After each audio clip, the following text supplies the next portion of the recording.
The plan was simple. Take a good game, identify its strong points, and make them even better. Identify its weaknesses, and fix them. What could possibly go wrong with such a plan?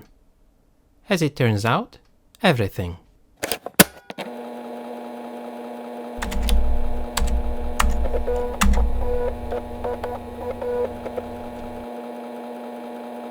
Dangerous Dave and the Risky Rescue is the third game in the series. Since it builds upon previous installment, The Haunted Mansion, it has been called Episode 2. No, Haunted Mansion was not called Episode 1, but let's not pick on the details. What's really important is that this is the first Dangerous Dave game done without John Romero. Well, actually it has been done by a completely different team, so only the publisher, Softdisk, stayed the same. Unfortunately, it shows. As I've said, this game seems to be an attempt to build upon its predecessor, which was the Dangerous Dave in the Haunted Mansion.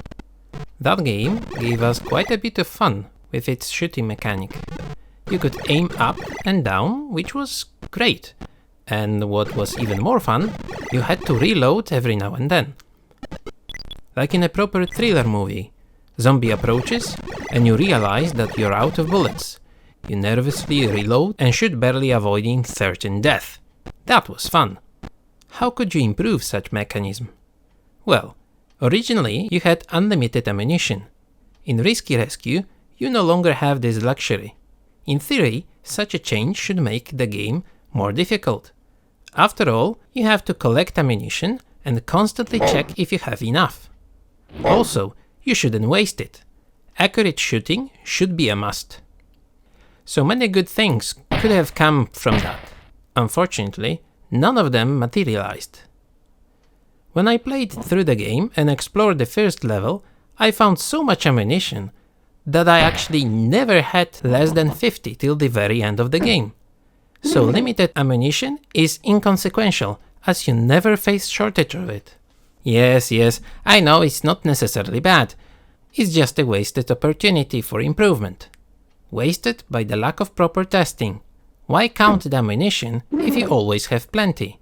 That's just pointless. You collect other stuff too, to get points.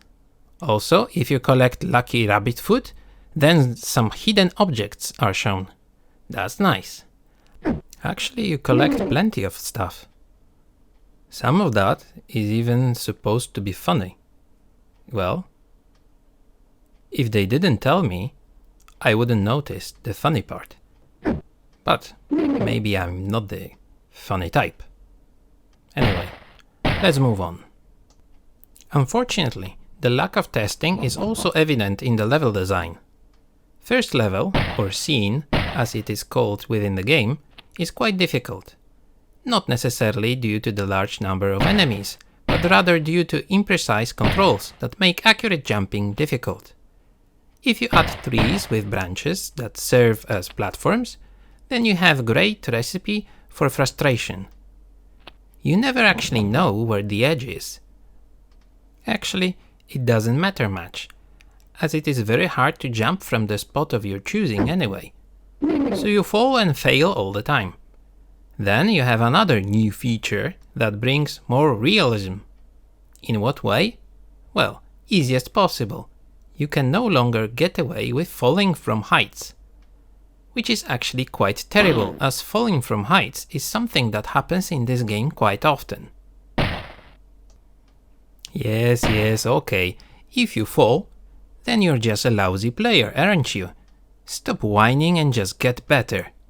Anyway, getting back to level design. You have first level that is quite hard and unforgiving. Then the second level, which is short and trivial. Third one is harder again, and so on. Difficulty level varies from level to level. That is natural, but usually one would expect the game to get harder, not easier. Not in a case of Risky Rescue. Here, boss fight at the end is very easy and quite boring. No challenge there. You finish the game and think, is that all? Once again, the game seems not to be tested properly, as good tester should have pointed that out. One good thing about the level design though is the fact that levels are nicely linked. You start in the woods and slowly go into some sort of a stronghold. It looks nice. Some parts look better than others, but overall it's okay. You can see big improvement when compared to the previous episode. The problem is that the game came out in 1993, and for that year, it's really nothing special. There have been many better looking games released around that time. Nowadays it doesn't matter much. At least for me, as I don't play those old games for their looks. What I didn't like about the first episode was a lack of proper sound effects, and above all, no music. Unfortunately, not much has changed in that department.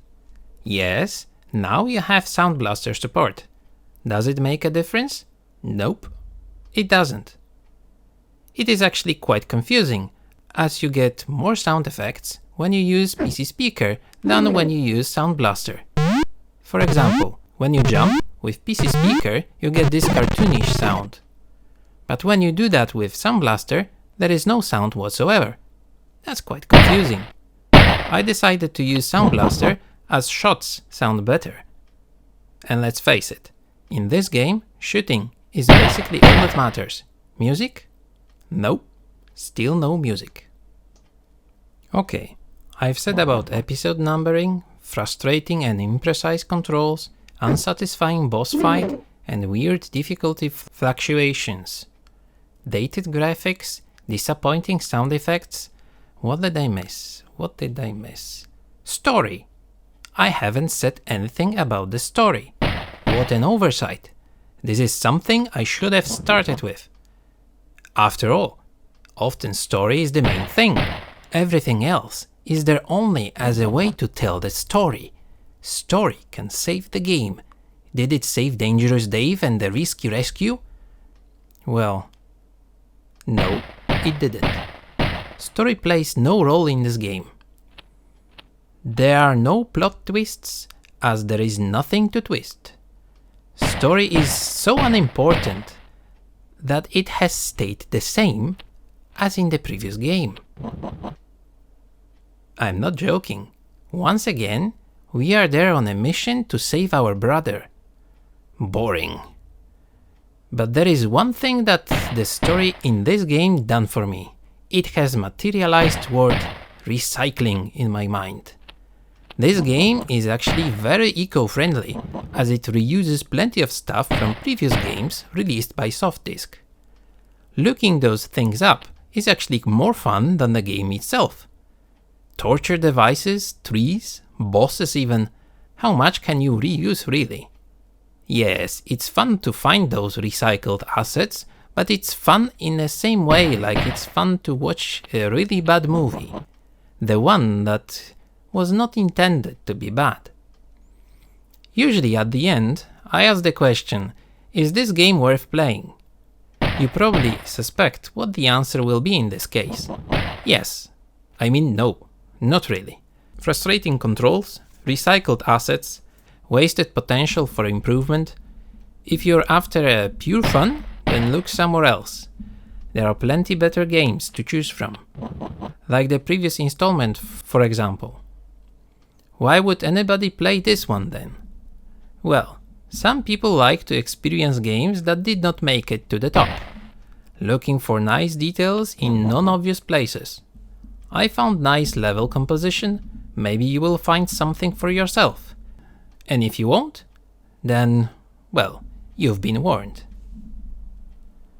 And that would be all for this episode. Hope you liked it. Well, frankly, I hope you understood what I was talking about. Anyway, if you didn't like it, then let me know why. As usual, in a few days I will post a long play from this game, so if you'd like to see it through the end, but you're not eager to test your patience with the controls and other deficiencies, then you'll be able to see the whole game. If you subscribe to the channel, then you will know when it's available. See you next time.